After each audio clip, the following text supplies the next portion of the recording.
Pinakakakaibang trabaho sa buong mundo na pag nalaman mo ay talagang mamamangha ka at maaaring ngayon mo lang ito makikita. Kung bago ka pa lang sa channel na ito ay make sure na i-hit mo ang subscribe button at ang bell notification icon na makikita mo sa ibaba ng video na ito para lagi kang updated sa mga latest video na i-upload natin. Kaya simulan na natin. Number 10. Professional Sleeper. Isang hotel sa Finland ang nag-uupa ng isang miyembro ng kawani bilang isang professional na tagatulog upang subukan ang kaginawahan ng kanilang mga kama. Ang individual ay natutulog sa iba't ibang mga kama sa hotel bawat gabi at nagsusulat ng mga pagsusuri tungkol sa kanilang kasiyahan sa bawat isang kama. Number 9. Drying Paint Watcher. Hindi ito biro. May isang tao ay talagang kumikita habang pinapanood ang mga pintura na matuyo. Ang isang tao sa UK ay kasalukuyang may trabaho at ginugugol niya ang kanyang mga araw sa pagpipinta ng mga sheet ng karton upang masubukan kung gaano katagal ang mga bagong panghalo ng pintura na matuyo. At tinitingnan niya ang mga pagbabago sa kulay at texture nito. Number 8. Full-time Netflix viewer. Isipin mo na binabayaran ka upang manood ng TV buong araw. Napakasarap para sa isang maswerteng empleyado na ang pangarap na ito ay magkatotoo para sa kanya.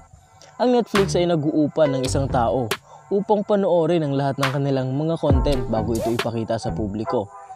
At ang kanilang papel ay upang suriin at italaga ang bawat programa ng tamang tag na makakatulong sa atin ng mga viewers na makita kung ano talaga mismo ang gusto natin. Maging isang romantikong pelikula, klasikong pelikula o animal TV show. Number 7. Professional Pusher. Ang Japan ay talagang isang masipag na bansa. Tinitiyak nito na ang lahat ng tao ay nakararating sa trabaho sa tamang oras. At yan ang dahilan kung bakit nag-uupa sila ng mga professional pusher. Ang ginagawa nila ay itinutulak nila ang mga tao papunta sa tren upang wala nang mahuli sa trabaho. Number 6. Professional Mourner. Ito ay isang tradisyon sa Timog Silangang Asia na ang isang malakas na iyak sa libing ay tutulong sa mga patay habang naglalakbay sa kabilang buhay. Kaya ang mga professional na nagdadalamhati ay inuupahan upang umiyak ng malakas bago ang libing. Number 5. Snake Milker. Ang trabaho ng isang snake milker ay upang mangolekta ng mga kamandag ng mga nakalalason na ahas sa mga garapon para magamit sa mga anti-venoms at iba pang gamot. Salamat at may mga matatapang na tao na gumagawa nito para masagip ang buhay ng marami. Number 4. Dog Food Taster. Ang trabaho ng dog food taster ay tikman ang mga bagong produktong pagkain ng aso. Kabilang ang mga buto, tinned meat at biskwit.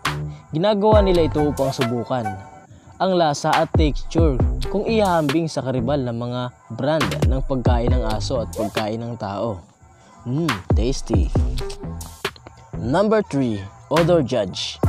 Upang masubukan ang pagiging epektibo ng mga bagong produkto, ang mga Amor Judge ay inuupahan upang amuyin ang mga hininga, paa at kilikili ng mga voluntaryo. Sa ganitong paraan ay malalaman nila kung ang mga produkto ba ay epektibo. Number 2. Marmite Tester. Sa kaso ni St. John Skelton, talagang mataas ang kanyang pagpapahalaga para sa ibang antas. Bilang bahagi ng isang kupunan ng mga Marmite Tester, responsable siya sa pagsusuri sa bawat batch ng Marmite ay nasa tamang texture, pagkakapare-pareho at lasa. Sa loob ng 30 years na nagtatrabaho siya doon, kumain siya ng halos 3,000 na garapon ng staff. Number 1. Scuba Diving Pizza Delivery Man. Kung mayroong isang hotel sa ilalim ng dagat sa Florida, ay mayroon din silang isang scuba diving pizza delivery na nagbibigay sa kanila ng pizza sa pamamagitan ng pagdadala sa kanila sa dagat sa isang kaso ng watertight. Nag-enjoy ka ba sa panonood? Make sure na panoorin mo rin ang isa sa mga video natin. Nakapupulutan mo rin ng aral at talagang mag-e-enjoy ka.